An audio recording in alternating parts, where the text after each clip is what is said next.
You cut me open and I keep bleeding, keep bleeding. Bonjour Natacha. Bonjour. Tout d'abord, merci d'avoir répondu présent à l'invitation. Donc, pour rappel pour nos lecteurs, tu es chanteuse. Tu as fait notamment The Voice. Et aujourd'hui, on se rend compte, puisque tu es aussi l'épouse de Yann Sigwart, qui évolue donc au sein du CBC. Et notre but aujourd'hui, c'était de voir un petit peu que la vie de, je mets les guillemets, femme 2 n'était pas forcément de tout repos. Voilà. Ça, c'est sûr. Donc, la première question, c'était déjà savoir, avant d'avoir rencontré Yann, est-ce que tu avais déjà un pied dans le monde, dans cet univers-là, du sport à haut niveau Oui et non. D'accord. Pas moi à titre personnel parce que je suis pas une grande sportive du tout. Mais oui parce que c'est vrai que via mon métier, je suis amenée à beaucoup chanter un peu partout en France. Et c'est vrai que j'avais écrit l'hymne de la SIG qui est en Pro A en 2014, puis celle de l'ASA qui est en Pro B, qui sont des concurrents en direct de Caen en 2019. Et c'est vrai que on s'est rencontrés avec Anne parce que je chantais au RIP de Gris quand il jouait en Pro B. D'accord. Ok. Donc, du coup, ça répond, il était déjà dans le monde professionnel, toi, quand tu en as fait sa connaissance. Tout à fait, parce que Yann a commencé à jouer à 16 ans. Il a 16 ans, il a eu son premier contrat pro. Donc, ouais, du coup, ok. Après, c'est pas encore à ce moment. Et du coup, est-ce que toi, tu avais déjà des craintes en te mettant avec un joueur pro au niveau de votre vie personnelle et le sport à haut niveau à côté? Non, au contraire, je pense que ça a été ce qui nous a poussé vraiment à nous mettre ensemble parce que moi, je me déplace beaucoup pour les concerts. Lui, il est tout le temps en déplacement aussi. Et c'est un peu ce qui nous a rassurés parce que c'est vrai que c'est compliqué de trouver quelqu'un, en fait, qui accepte nos rythmes. Où on est, des fois, pendant 2 semaines, 3 semaines, moi, je pars en prestation. Lui, toutes les semaines, quasiment tous les 10 jours, il est en déplacement. Et en fait, c'est compliqué de trouver des gens qui acceptent ce mode de vie et qui soient surtout assez confiance pour accepter ce genre de mode de vie. Et c'est vraiment aussi ce qui nous a encore plus poussé à nous mettre ensemble, c'est de se dire qu'on a des métiers certes très différents, mais complètement complémentaires sur la manière de fonctionner. Et on s'était dit comment on se comprendrait l'un et l'autre et on se tirerait toujours vers le haut là-dedans. D'accord. Donc, du coup, en fait, le fait que tu ne sois pas salariée, enfin, que tu sois vraiment indépendante, c'est plus simple pour votre relation. Ça a été plus simple, tu penses, qu'une femme salariée qui serait avec un joueur, ce serait plus... Pour nous, ça a été beaucoup plus simple parce que moi, comme j'ai 2 sociétés, en fait, je peux travailler de n'importe où. Et c'est vrai que tu as d'autres femmes de genre qui, soit elles font le choix de rester salariées où elles sont et ils se voient quand ils peuvent, soit elles décident de le suivre. Et dans la majorité des cas, c'est compliqué de trouver du travail parce que tu vas bouger tous les ans, tous les 2 ans. C'est compliqué d'arriver dans une boîte en disant je suis là pour 9 mois, peut-être plus, mais je sais pas trop. Donc c'est vrai que c'est pas forcément évident. Et pour ça, c'est vraiment une chance. C'est que moi, j'ai la chance, vraiment, pour le coup, de pouvoir le suivre un peu où on va.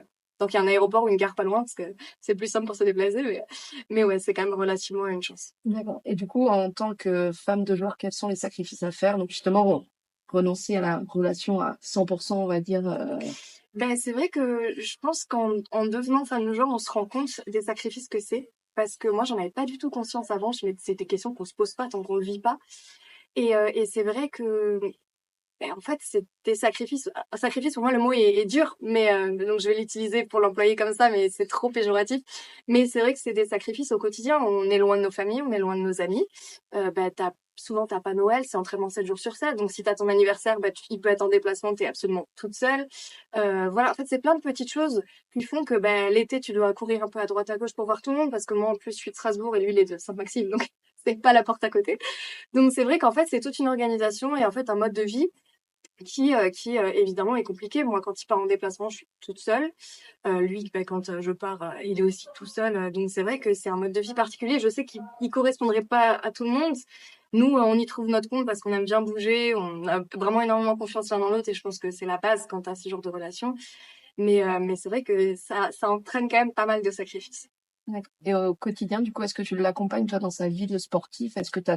Quel est ton rôle aux côtés de Yann? On se pousse beaucoup l'un et l'autre, on se tire beaucoup vers le haut. Dès que je peux, je viens voir des matchs. J'essaie d'être là le plus possible quand j'ai pas de concert. Et lui, dès qu'il peut l'été ou dès qu'il y a un moment, il a un dimanche et que j'ai un concert, il vient me voir. Donc on essaye vraiment de se pousser l'un et l'autre. Et c'est vrai que tout simplement en fait au quotidien, ça va être déjà me mettre à son rythme alimentaire parce que ça aussi on en parle pas assez. C'est aussi de te dire que à un moment donné, peut-être qu'il va avoir le samedi de libre ou le dimanche de libre, au lieu de se dire voilà, on va se balader parce que toi, t'as envie de le faire, tu prends aussi en considération que lui, il est ultra fatigué et que bah non, tu vas faire une journée chill, tant pis, tu seras enfermé un jour de plus, c'est pas très grave. Mais voilà, c'est des compromis qu'on doit faire tous les deux et qu'on a appris à faire et aujourd'hui on le fait plutôt bien. Donc au quotidien, c'est une gestion à prendre avec le temps, mais une fois que c'est fait, ça. Donc, du coup, tu parlais de l'alimentaire. Donc, toi aussi, enfin, est-ce que tu ressens justement une pression que les joueurs ont? Est-ce que toi, en tant que femme de joueur, tu ressens cette pression? Est-ce que ça joue sur ton quotidien énormément? Ou est-ce que vous arrivez à vous créer votre bulle? Bah Yann, c'est quelqu'un qui est pas stressé du tout. Je pense que je l'ai jamais vu stressé depuis qu'on est ensemble.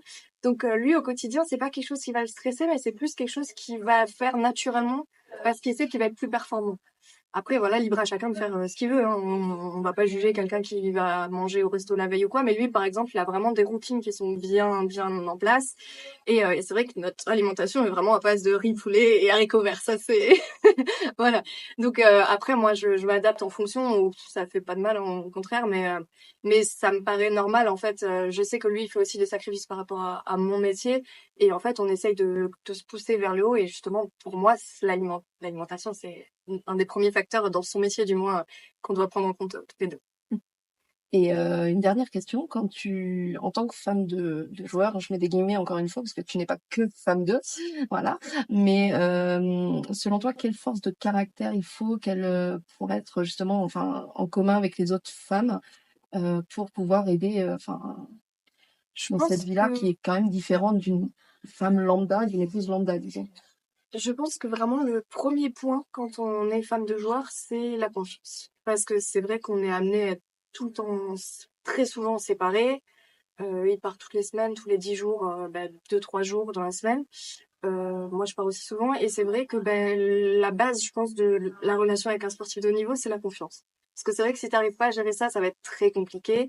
Parce que tu sais que dès que tu as des métiers un peu médiatisés, tu es susceptible d'avoir des messages, tu es susceptible de... Et si toi, t'arrives pas à le gérer à titre personnel, je pense que tu peux peut-être essayer, mais ça te gâche un peu le quotidien.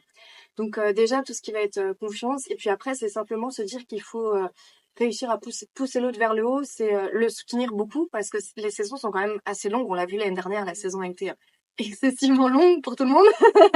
Et toi, tu vois, tu t'imagines, ah ben voilà, là, si t'espères pas qu'ils finissent tôt, mais tu te dis là, peut-être on va pouvoir prendre des vacances cette année, tu sais, c'est plein de choses. Et en fait, c'est simplement se dire que il faut faire des compromis dans le sens où tu n'auras pas forcément ce que tu veux au moment où tu le veux. Peut-être que cette année-là, tu partiras pas en vacances. Peut-être qu'il va falloir redéménager une énième fois.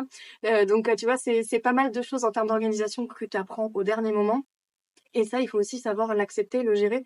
Je pense qu'il faut pas être anxieux ou au contraire, il faut savoir vraiment lâcher du lest et se dire, il faut prendre les choses comme elles viennent et tu fais en fonction. T'as pas le choix, vraiment t'as pas le choix. Parce que ça peut être au dernier moment de te dire, ah, bon bah là finalement j'ai une meilleure offre, dans 2 mois on déménage. Alors que toi là-bas c'est prévu de rester ici, donc t'as tes meubles, il faut empaqueter les cartons, il faut tout recommencer, et puis tu recommences tout dans une nouvelle vie. Ce qu'administratif il faut changer et tout. Donc c'est la confiance de l'organisation et beaucoup, beaucoup vraiment, je pense d'amour, c'est évident, mais de donner de force en fait au quotidien à la personne avec qui tu es pour qu'il soit aussi le plus performant possible. Ça passe par ça. Je pense que t'es aussi bien sur un terrain quand t'es bien dans ta tête et le personnel en fait aussi beaucoup partie. Eh bien, merci Natacha. Avec plaisir. Merci notre invitation. Merci à vous de m'avoir proposé cette jolie interview. Merci.